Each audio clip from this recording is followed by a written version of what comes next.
अस्सलाम वालेकुम दोस्तों, कैसे हो। मुझे उम्मीद है कि आप सब सही हो गए। आज जो हम बात करने वाले हैं वो बात करेंगे फ़ाइनल एग्ज़िट के बारे में, और जो लोग नए वीज़ा पे जाते हैं उनको कितने समय तक सऊदी अरब के अंदर रहना पड़ता है और वो जो है वापसी कर सकते हैं। और बहुत सारे लोगों के सवाल हैं कि हमने अपने भाई को बुलाया था यार, वो फंस गया, अब उसको कैसे निकालें कैसे नहीं निकालें, इसके बारे में कानून क्या बोलता है क्या नहीं बोलता है, पूरी जानकारी आपको मिलने वाली है। चैनल को आप पहली बार देख रहे हैं, सब्सक्राइब करें, जितना हो सके वीडियो को शेयर कर दें, कमेंट बॉक्स में अपनी राय बताएं। देखिए, सबसे पहले मैं आपको बताना चाहूँगा, अगर आप किसी भी बंदे को अपने कंट्री से कहीं पर भी बुलाना चाहते हैं, किसी भी कंट्री में आप रहते हैं, तो एक चीज़ का ध्यान रखिएगा, डायरेक्टली बंदा आकर फंसता नहीं है। ये गलत थिंकिंग है, गलत फहमी है लोगों की कि बंदा चाहे वो एम्प्लॉयमेंट पे जाए, विजिट पे जाए, किसी भी वीज़ा पे जाए।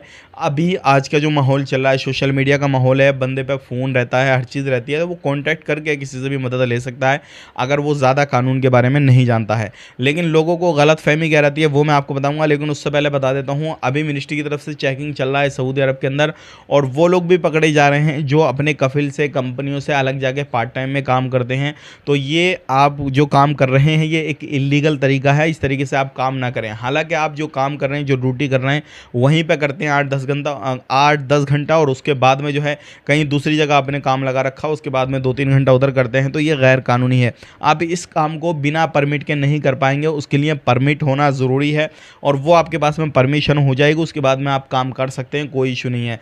तो इस चीज़ का खास करके ध्यान दीजिएगा। बहुत सारे लोग ये गलती करते हैं और इस गलती में उनको पकड़ा जाता है और उसके बाद में उनको डिपोर्ट कर दिया जाता है, हमेशा के लिए ब्लैक लिस्ट करके, या फिर कुछ लिमिट उनको दे दी जाती है। तो इस चीज़ का खास करके ध्यान दें।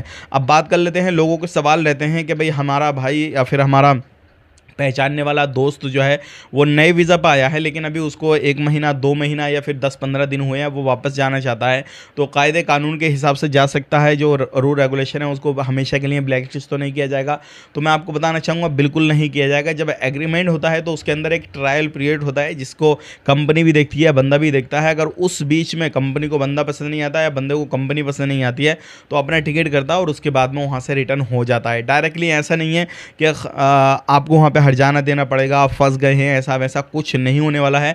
और उस बंदे के रिप्लेस में आप जो भी कंपनी या वर्कर किसी भी तरीके से बुलाना चाहती है किसी दूसरे को, तो उसके बदले में कोई दूसरा बंदा उस कंपनी को मिल जाता है। लेकिन जब तक आपका इकामा, सिविल आईडी कार्ड वगैरह जो भी है नहीं बनता है, तब तक आप वहाँ पे पक्के नहीं हैं। इस चीज़ का ध्यान रखिएगा। जब 90 से 91 दिन हो जाएंगे, उसके बाद फिर उनका जो कॉन्टैक्ट होता है, वो जो सिग्नेचर आप करते हैं सारा कुछ, तब वो जाके रूल रेगुलेशन आपके ऊपर वो जो है फॉलो होते हैं और आप उनको मानेंगे। उसके बिना फिर आपका कुछ नहीं हो पाएगा।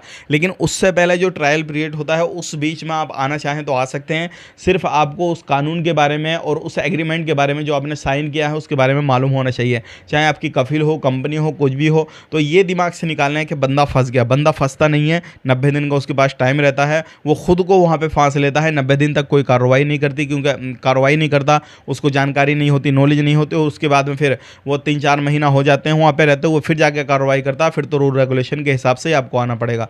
लेकिन हाँ, अगर आपका कफिल कंपनी कुछ भी है, तो फिर आप 6 महीने के बाद में तनाजुल ले सकते हैं, दूसरी जगह जा सकते हैं, या फिर लेबर कोर्ट जा सकते हैं, या फिर कुछ एग्रीमेंट में आपके साथ गलत किया गया है तो भी आप वहाँ पे लेबर कोर्ट जाकर उसके ऊपर कार्रवाई कर सकते हैं। ध्यान रखिएगा, ये जो चीज़ें हैं आपको मालूम होना ज़रूरी है। ऐसा नहीं है कि आपको लैंग्वेज नहीं आती है, कुछ वैसी परेशानी है तो आप लेबर कोर्ट ना जाएँ, फिर वहाँ पर पिसते रहें, फिर तो आप फंसेंगे। जाहिर सी बात है, आप फंसेंगे और वहाँ पर आपको 2 साल फिर काटना पड़ेगा। अगर आप कानून का इस्तेमाल करेंगे किसी भी तरीके से, तो आप कहीं भी नहीं फंस सकते। ना पैसा आपका खर्चा होगा ज़्यादा, ना कोई प्रॉब्लम आएगी। आप आके दोबारा से जा सकते हैं, ना आपको ब्लैक लिस्ट किया जाएगा।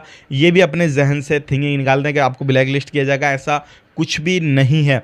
क्योंकि आप उसी टाइम में आ रहे हैं जो आपका ट्रायल पीरियड होता है, और वो सभी के लिए ज़रूरी है, कंपनी, वर्कर, सभी के लिए ज़रूरी होता है। तो आज के लिए इतनी ही। वीडियो देखने के लिए बहुत बहुत शुक्रिया। आपको क्या परेशानी है कमेंट करके बताइएगा, और आने वाले वक्त में हमारे साथ में जुड़े रहना चाहते हैं तो हमारे चैनल को सब्सक्राइब भी कर लीजिएगा।